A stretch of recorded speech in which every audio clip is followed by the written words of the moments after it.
Hi, Joseph. Could you introduce yourself and tell us what was your role in this knowledge management challenge? Sure. So I am Joseph Ashmore. I work in the Department of Operations and Emergencies in IOM Geneva, and I work as the lead of the Shelter and Settlements team. Specifically, I was tasked with the outbreak of COVID to try and consolidate feedback from the field of the impact of COVID on IOM operations. So in this context, what was the challenge you faced and how did you overcome it? So the biggest challenge faced by field missions is the endless and relentless demands for information. So they have their day jobs, they had to deal with the outbreak of COVID, what that meant for staffing, what that meant for operations, and they also had to deal with tons of emails, messages, etc. So our challenge was how to consolidate the information requests as much as possible. And we approached this by developing an online questionnaire with the very essential questions that we needed to know at HQ. We also had to try and consolidate amongst different teams and regional offices what the key questions we would be needing so that we only asked questions that we would be able to do something with the data. Key to us has been identifying what the minimum number of questions are, trying to minimize the pressure we're putting on field operations, but trying to use the data we collect in as many ways as possible. So using multiple formats and multiple avenues, and ensuring that the data that people need goes to the people from this survey. So what was the process you went through and what did you learn? The hardest bit was clarifying exactly what was needed to be known. So what information did we need to gather that we could do anything with? And then the second bit was getting, and perhaps the bigger challenge was getting consensus across multiple headquarters and field departments, offices, technical specialists about what was needed. So getting that consensus is really the hardest thing, which required connecting or making connections with people all working remotely as well. So tying in a new way of working remotely, identifying who the focal points were to engage, to come up with the common questions and reporting. I think as we move forward, we've now done 3 rounds of the survey. We had challenges on how to get more and more feedback or more and more higher response rates from missions. So the first round we had around 60 responses, the second round 100. The third round we're at over 160. We expect full response from all missions. So getting that response rate was where challenges really lay. Okay. And in terms of the management of information, and as you said, it took 7 rounds to achieve this good result, but it's also about the aggregation of information and the visualization to help the decision-making process and to help colleagues. So you have been using different tools to achieve this?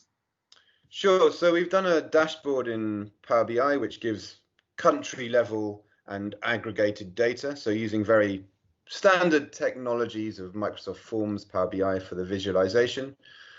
I think the game changer actually was going back to very simple 1-page or 2 pages, and clear data in simple emails is probably where we got the most interest and take up in this report.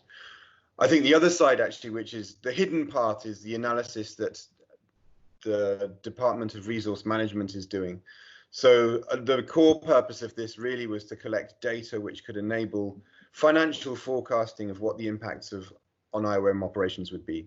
So there's a visual side, which is a 1 or 2 page internal report. There's a longer report. There's key data presented in the form of an email and sit reps. And there's the Power BI dashboard, but the hidden part is the underlying analysis being done to enable financial predictions. And this is quite innovative for IOM in terms of data visualization, correct? Yeah, I think it's new. It's new on global surveys with this faster turnaround. So previously we've had global surveys, but not with this quicker turnaround. So in 2 weeks, we're collecting data from all missions and having daily updates of what that data is and what's happening in the missions. So we have, for example, an innovation dashboard, which I don't think we've ever produced before, where we're able to produce updated reports on what innovations missions are doing. And this is also a point on the innovation is all about collaboration. It's like a very large team of people, both the people developing the tools, the people developing the questions and agreeing the questions at headquarters, and the super busy people in operations who are taking time to engage in this process. So it's really them we have to thank, and it's our responsibility to make sure that the data is used and the effort that everyone's put in is used in the most efficient way. So Joseph, can you tell me more about the impact that this solution have had for IOM? So maybe just to say a bit broader than just the questionnaire on the impacts we've been working on. There's been a large team working on information management and internal information management. This is in terms of sit reps and in terms of portals. They've developed a series of connected portals managed independently by regional offices, by different teams.